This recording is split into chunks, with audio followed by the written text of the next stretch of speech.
जादुई 3 रंग बिरंगे गुलाब घर। एक बार की बात है, एक बिंदुपुर नामक गांव था, जहां पर सुषमा नाम की औरत अपनी 3 बेटियों के साथ रहती थी। सुषमा की पहली बेटी शीला बहुत ही होशियार थी और दूसरी बेटी मीना, वो भी समझदार थी, और तीसरी बेटी रुबीना, वह थोड़ी चंचल थी, वह बहुत ज्यादा शरारतें करती थी। सुषमा अकेले ही अपने तीनों बेटियों का पालन कई सालों से कर रही थी।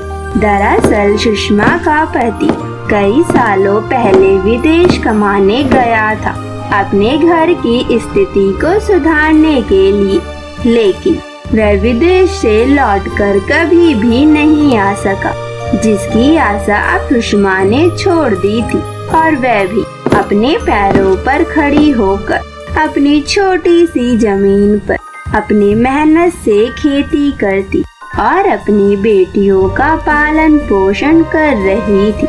ऐसे ही सुषमा के दिन बीत रहे थे। तीनों बेटियां भी अब धीरे धीरे बड़ी हो रही थी और घर का खर्चा भी बढ़ता जा रहा था, जिसकी वजह से सुषमा जो खेती किया करती थी, अब वही अनाज उनके घर में खाने के लिए भी कम पड़ जाता था। इन सब मुसीबतों को देखते हुए एक दिन सुषमा अकेले ही बहुत ही चिंतित बैठी हुई थी। अरे माँ, आप इतनी चिंतित क्यों हैं? अरे बेटी, अब मैं क्या बताऊं, मुझे इस बात की चिंता हो रही है, खेतों में तो इतना अनाज हो नहीं पाता और हमारे घर का खर्चा भी बड़ी मुश्किल से अब चल पाता है। अब तू ही बता, मैं क्या करूं? मुझे तो इस गांव में कोई और काम तो मिलने वाला नहीं है। शीला को फूल उगाना बहुत ही अच्छा लगता था, इसलिए शीला ने अपने घर के बाहर बहुत से सुंदर सुंदर फूलों के पौधे लगा रखे थे, जो बहुत ही ताजे और बहुत ही सुंदर होते हैं। तभी अपने बगीचों को याद करते हुए शीला अपनी माँ सुषमा से कहती है, अरे माँ, आप उसकी चिंता मत करो, मैंने जो बाहर इतने सुंदर सुंदर फूल लगाए हैं ना, वो शहर में बहुत ही अच्छे दामों पर बिकते हैं। दरअसल शहर वालों को जल्दी फूल नहीं मिलते हैं और वे फूलों के अच्छे पैसे भी देते हैं। अगर हम उन फूलों को शहर में बेचेंगे तो हमें अच्छे खासे पैसे मिलेंगे और हमारे घर की स्थिति भी बहुत अच्छी हो जाएगी। लेकिन बेटी, शहर तो यहाँ से थोड़ा दूर है, हमें वहाँ पर जाने में मुसीबतें भी पड़ सकती हैं, इसीलिए हमें ये विचार छोड़ देना चाहिए। लेकिन माँ, अगर हम कोई दूसरा काम नहीं करेंगे तो हम पे और भी मुसीबतें पड़ेंगी। इससे अच्छा हम थोड़ी मुसीबतों का सामना करके इन फूलों को शहर बेचें, इससे हमारी कुछ अच्छी कमाई भी हो जाएगी। हाँ बेटी, तो सही कह रही है, इस भूखमरी से मरने से अच्छा कुछ मेहनत करके ही काम कर लो।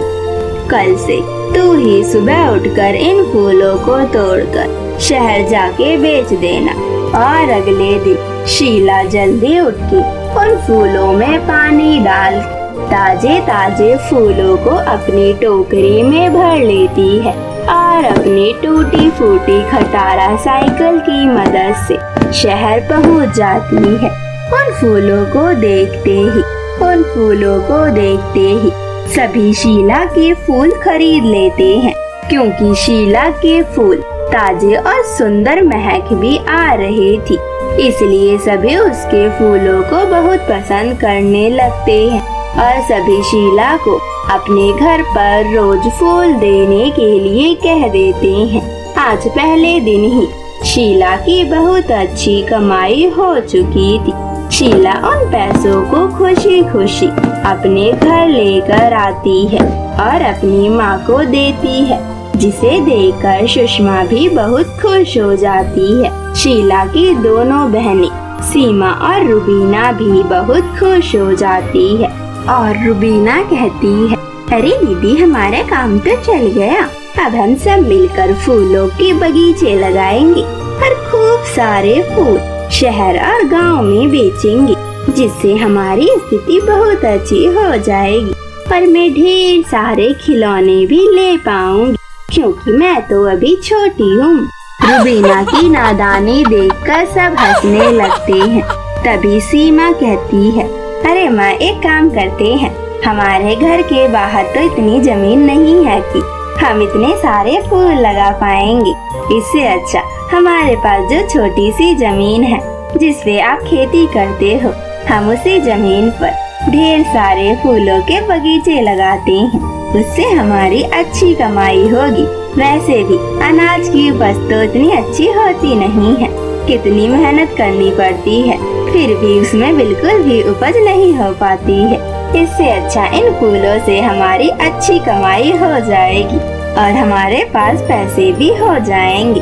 सीमा की बात सबको सही लगती है और अगले दिन सुषमा अपनी छोटी सी जमीन को बगीचों के लायक बनाना शुरू कर देती है और उनमें फूलों के पौधे भी लगा देती है।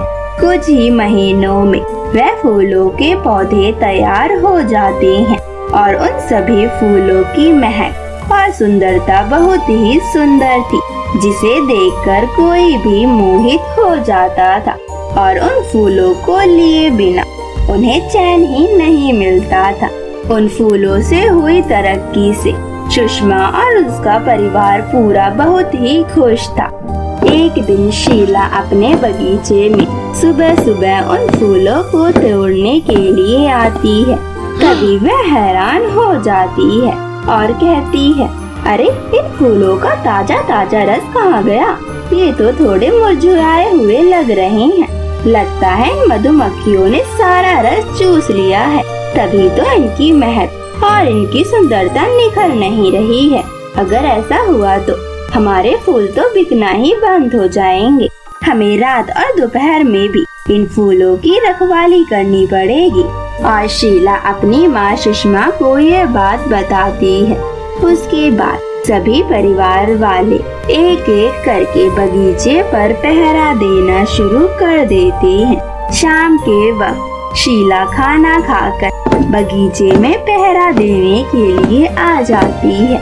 शीला अपने बगीचे में पहरा दे ही रही होती है कि तभी परी लोग से कुछ परियां धरती की सैर करने के लिए आई होती है, जो शीला का बगीचा देखकर बहुत ही खुश हो जाती हैं और उनमें से एक परी कहती है, अरे, ये बगीचा तो बहुत ही सुंदर है, चलो हम यहाँ चलते हैं। हमें यहाँ पर बहुत ही स्वादिष्ट रस मिलेगा इन फूलों का। इन फूलों का रस तो बहुत ही स्वादिष्ट होता है। हमने कुछ दिन पहले ही तो यहाँ से खाया था। तुम्हें पता है, इन फूलों का रस तो पूरे परी लोक में फेमस हो चुका है।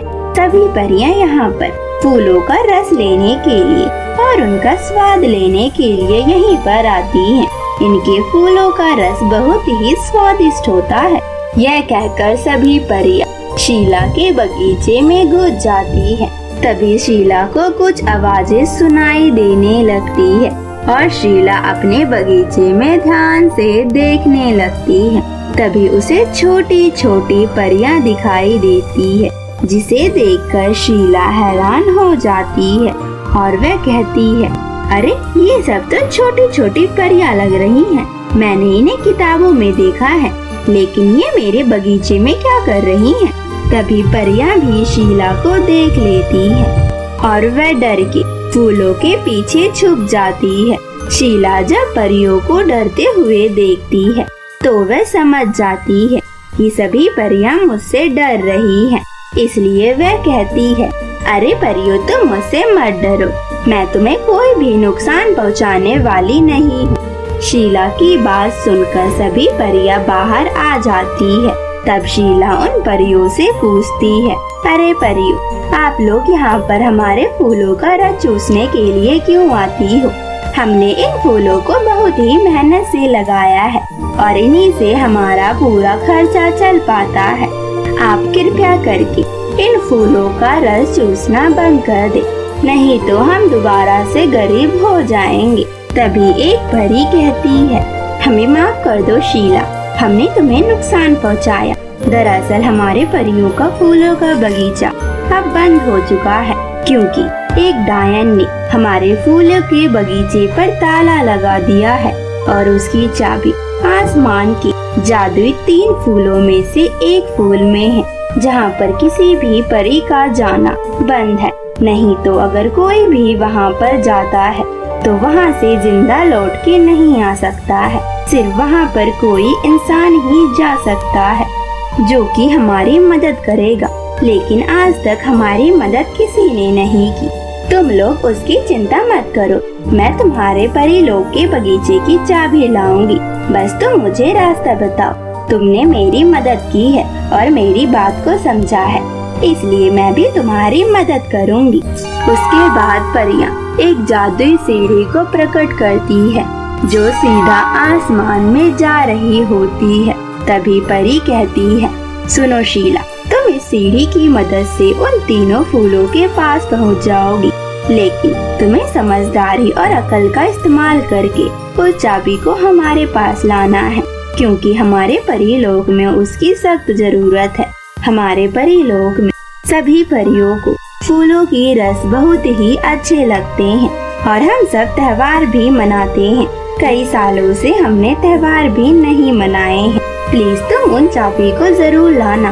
उसके बाद शीला उस जादुई सीढ़ी की मदद से आसमान में जादुई 3 रंग बिरंगे गुलाब के घर पर पहुंच जाती है, जहां पे बहुत ही चमकीले 3 रंग बिरंगे के गुलाब होते हैं। तभी एक गुलाब का फूल कहता है, शीला, अगर तुम मेरे घर में आओगी तो मैं तुम्हें एक ऐसी दवाई दूंगा जिससे तुम्हारे फूलों की सुगंध बहुत अच्छी हो जाएगी। तभी दूसरे गुलाब का घर कहता है, शीला, अगर तुम मेरे घर में आओगी तो मैं तुम्हें एक ऐसा इत्र दूंगा जिससे तुम्हारे फूलों की शक्तियाँ और बढ़ जाएंगी और वे सुंदर, सुगंधित और खूबसूरत हो जाएंगे, जिससे तुम्हारे फूल बहुत ही अच्छे और महंगे दाम पर बिकेंगे। सोच लो। तभी एक और गुलाब का फूल कहता है, शीला, अगर तुम मेरे घर में आओगी तो मैं तुम्हें उन परी लोग के जादुई बगीचे की चाबी दूंगा, जिससे परियां धरती लोक पर तुम्हारे बगीचों को नुकसान पहुंचाने के लिए नहीं आएंगी और वह भी खुशी खुशी अपने परी लोक में अपने त्योहार और अपनों के साथ खुशी खुशी अपने दिन बिताएंगे।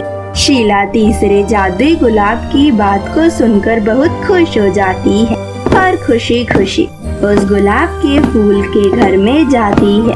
परी लोग के बगीचे की चाबी लेकर उन सीढ़ियों की मदद से धरती लोक पर आ जाती है। परियां अपने बगीचे की चाबी देखकर बहुत खुश हो जाती हैं। तब परियां कहती हैं, शीला, तुमने हमारी बहुत बड़ी मदद करी है, इसलिए मैं तुम्हें एक आशीर्वाद देती हूँ। आज से तुम्हारे फूल दुगने और तिगने हो जाएंगे।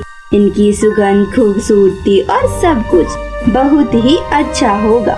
तुम्हारे फूल बहुत ही मशहूर हो जाएंगे और इनकी बुकिंग बहुत ही दूर दूर से आएगी।